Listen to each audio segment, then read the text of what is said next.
علم کی دو قسمیں ہیں، علم جسمانی اور علم روحانی۔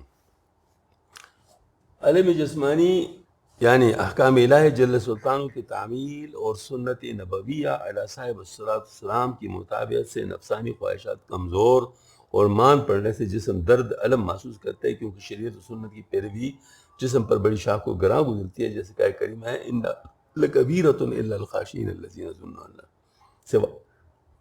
علم روحانی، جب انسان جاہ و منصب، ریاست کی طلب، تکبر و حسد وغیرہ جیسی خواہشات بشری و نفسانی کے درات کی تکمیل کے در پہ رہے تو اس سے روح کو اذیت اور تکلیف ہوتی ہے۔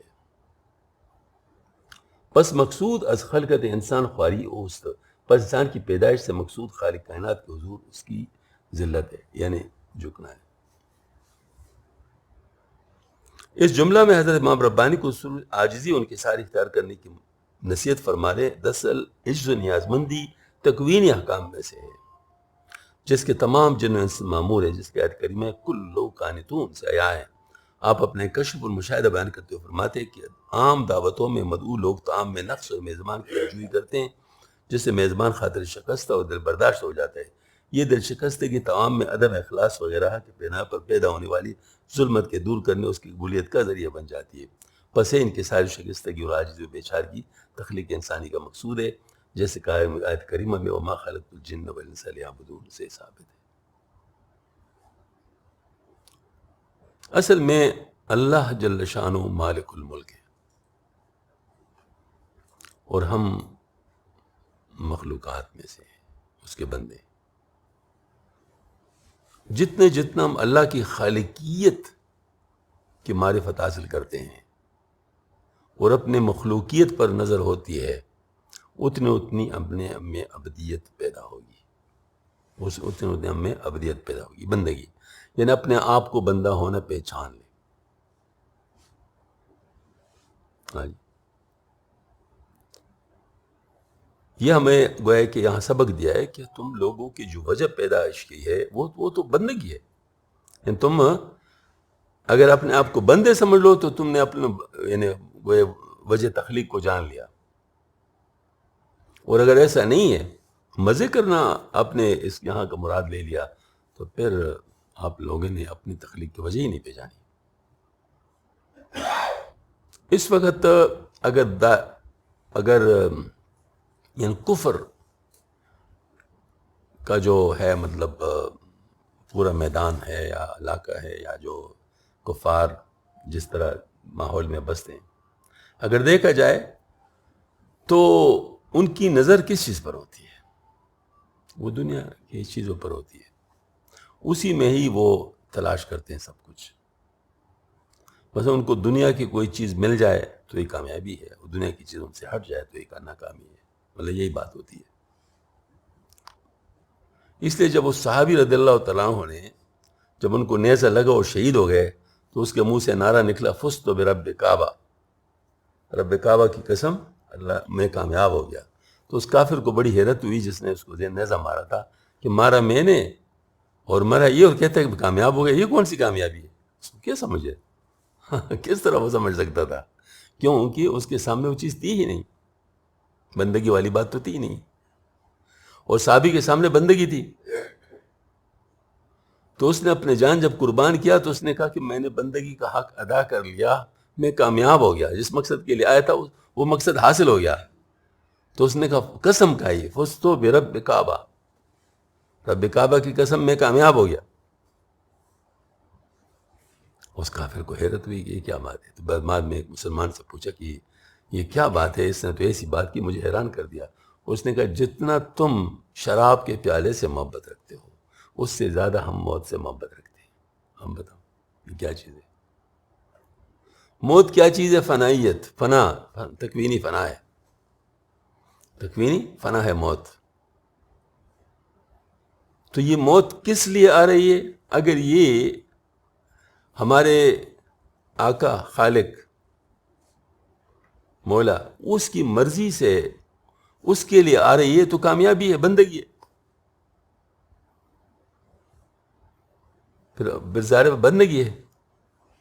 تو یہ وہ مطلب دیکھیں نا، میں اپنے نفس کے کچھ حق کو قربان کرتا ہوں،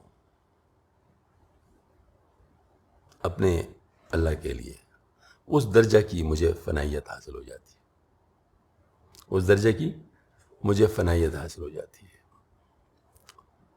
اس کے ذریعے سے۔ اب وہ میں اگر مزید بڑھا دوں،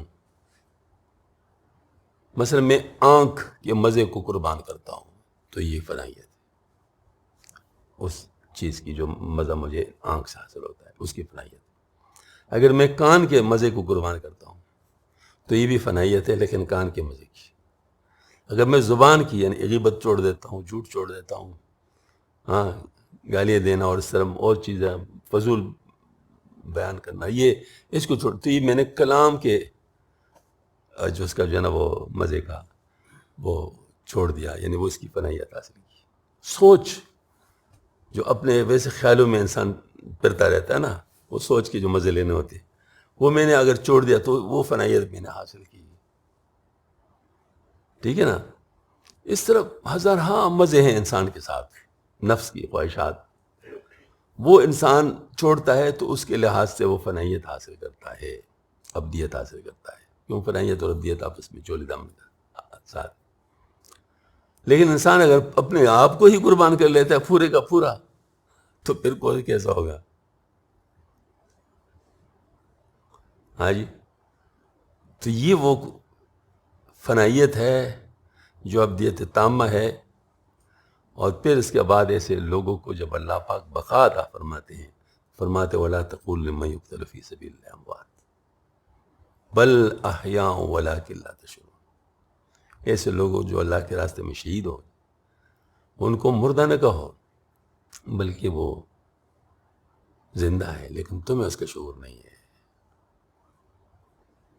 تو یہ بات مطلب یہ ہے کہ جو بندگی ہے وہ اس پر ہے کہ جب انسان اپنے جسم کے جو مزے ہیں وہ قربان کر دے روحانیت کو حاصل کرنے کے لیے، اللہ پاک کی بندگی کو حاصل کرنے کے لیے،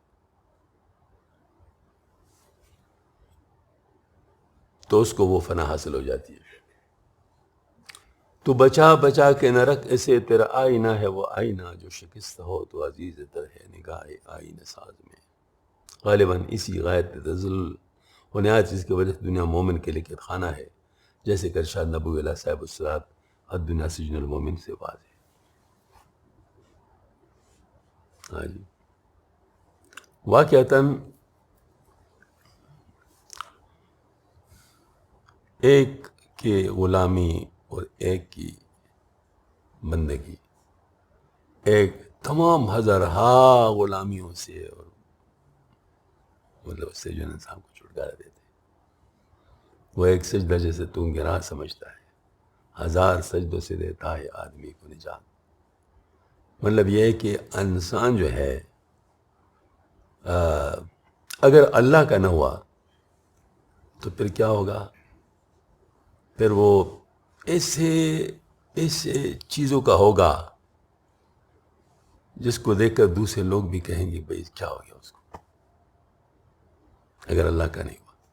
اس وجہ سے بعض دفعہ ایک کیٹیگریکلی اس قسم کی چیزیں حدیث شریف میں آئی ہیں، حدیث قدسی میں بلے بھائی آئی ہیں، جیسے فرمایا اے میرے بندے میرے عبادت کے لیے فارغ ہو جا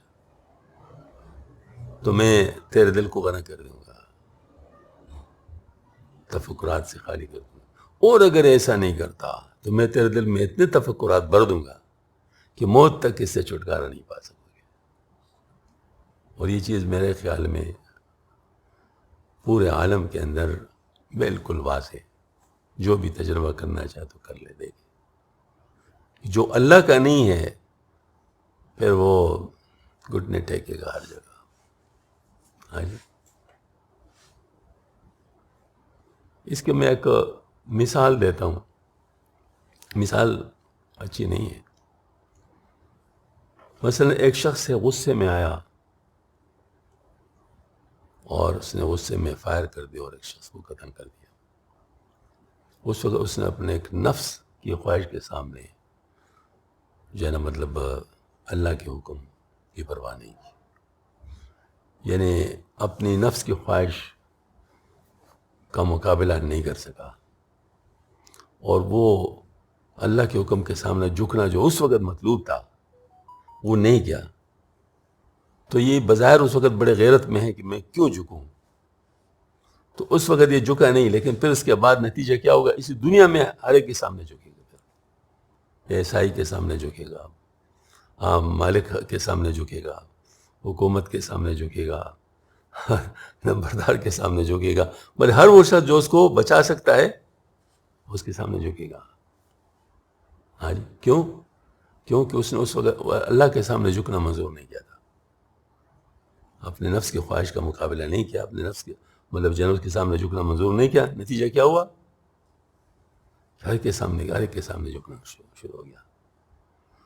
دوسری طرف ایک شخص ہے، وہ اللہ کے حکم کے لیے اس نے اپنے جسم کی پرواہ نہیں کی اور اس نے اپنی جان کو قربان کر دیا، تو اللہ جل شان نے اسے ہاتھوں ہاتھ سے لے لیا کہ اس کو ایسی زندگی عطا کی کہ اس کو مردہ نے بھی ناجائز قرار دے دیا کہ اس کو مردہ کہہ بھی نہیں سکتا. تو یہی اصل میں ایکسٹریم پوزیشنز ہیں، ہم لوگ اس کو سمجھ سکتے ہیں کہ ہمیں کیا کرنا چاہیے. اللہ پاک ہم سب کو واقعی صحیح سمجھ عطا فرما دے، کیونکہ اللہ نہ کرے ہر چیز انسان پھر مطلب سمجھ لیتا ہے، لیکن بعض دفعہ بہت سارے نقصان کرنے کے بعد ہر کے دانا کنت نادا لیک بعد از خرابی بسیار